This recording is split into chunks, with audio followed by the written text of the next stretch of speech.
Hello students, आप कैसे हो? आशा है आप लोग अच्छे होंगे। हमने पिछले अध्याय में पढ़ा था कि 1857 के संग्राम किस प्रकार से हुआ था।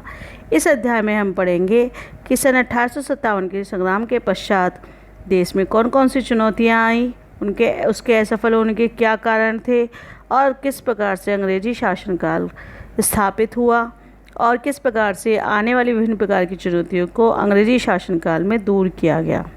सबसे पहले तो हम पढ़ते हैं 1857 की जो युद्ध था, जो प्रथम स्वतंत्रता संग्राम था, वह असफल क्यों हुआ।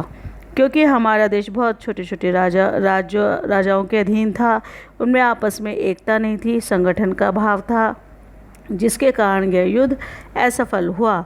लेकिन 1857 के युद्ध में नाना साहब, रानी लक्ष्मीबाई, तात्या टोपे, कुंवर सिंह जैसे नेताओं ने वीरता से युद्ध किया और उनकी वीरता आने वाली पीढ़ियों के लिए देश प्रेम और देश में मर मिटने की प्रेरणा देने के लिए एक अनुपम उदाहरण बन गई थी।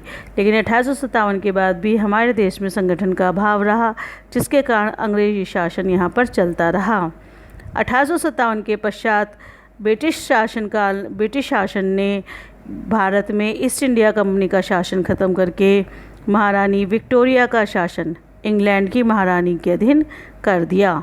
जब इंग्लैंड की महारानी विक्टोरिया भारत की महारानी बनी तो उन्होंने एक राज आज्ञा जारी की। महारानी विक्टोरिया ने एक राज आज्ञा जारी की जिसमें ये कहा गया कि भारतीय राजाओं के अधिकार सुरक्षित रहेंगे, उनके राज्यों को अंग्रेजी शासनकाल में नहीं मिलाया जाएगा, पुराने रीति रिवाजों का सम्मान किया जाएगा, सभी के साथ न्याय, उदारता और धार्मिक सहिष्णुता की नीति अपनाई जाएगी। जबकि ये जितनी भी घोषणाएं की गई थी, ये सभी भारतीय राजाओं को बहलाने के लिए और बहकाने के लिए की गई थी। भारतीय राजाओं को और सामान्य जनता को अपनी तरफ मिलाने के लिए विभिन्न प्रकार की उपाधियां बांटी गईं, जैसे राय साहब, राय बहादुर, खान साहब, खान बहादुर व सर की उपाधियाँ इन लोगों को बांटी गईं, जिससे वे लोग अंग्रेजी शासनकाल के लिए ईमानदारी से कार्य करने लगे। अंग्रेजी शासन में सैनिकों की भर्ती की गई, परंतु भारतीय सैनिकों को तोपखाने और शस्त्रागारों से अलग रखा गया, यानी कि उनको सेना में सम्मिलित नहीं किया गया, उन्हें निचले दर्जे के सैनिक ही बनाया गया। दूसरी तरफ ये देखा गया कि समाज में हम अपने आप को किस तरीके से बलवान बनाएं, इसके लिए ईसाई धर्म को अत्यधिक रूप से प्रचार प्रसार किया गया तथा हिंदू धर्म, मुस्लिम धर्म, सिख धर्म का दमन किया गया और जगह जगह चर्च बनाए गए, सबको ईसाई धर्म अपनाने के लिए बाध्य किया गया। 1857 की क्रांति के बाद अंग्रेजी शासनकाल को और अधिक सुदृढ़ बनाने के लिए, उसकी नींव को और अधिक मजबूत करने के लिए लॉर्ड मैकॉले ने ऐसी शिक्षा नीति बनाई जिसके कारण भारतीय युवक अंग्रेजी शिक्षा को ग्रहण करें और जिसके कारण उनके दिमाग पर पाश्चात्य भाषा, विचार इत्यादि का प्रभाव रहेगा और वे अपने देश के लिए निष्ठावान न होकर अंग्रेजी शासन के लिए निष्ठावान होकर कार्य करेंगे।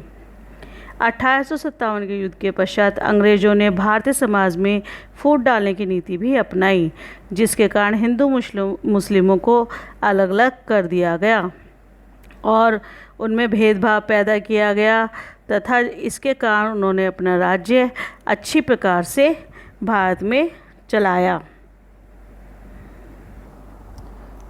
1857 की क्रांति के बाद अंग्रेजी शासनकाल को सुदृढ़ करने के लिए जितने भी प्रयास किए जा सकते थे वे सभी किए गए, जिसके कारण अंग्रेजी शासन भारत देश में सुदृढ़ हो गया और इसके लिए जनता को अपनी तरफ मिलाने के लिए विभिन्न प्रकार की उपाधियाँ भी दी गईं। परंतु धीरे धीरे अंग्रेज़ों की बातें लोगों की समझ में आने लगी। उन्होंने शिक्षा दी थी अपने शासन को सुदृढ़ बनाने के लिए, लेकिन शिक्षा से भारतीयों का फ़ायदा हुआ। जब उन्होंने पाश्चात्य शिक्षा को भारतीय शिक्षा के साथ ग्रहण किया तो उन्हें सारे भेदभाव समझ में आ गए, जिसके कारण समाज में एक नव जागरण स्थापित हुआ, जिसके बारे में मैं आपको अपने अगले वीडियो में बताऊँगी।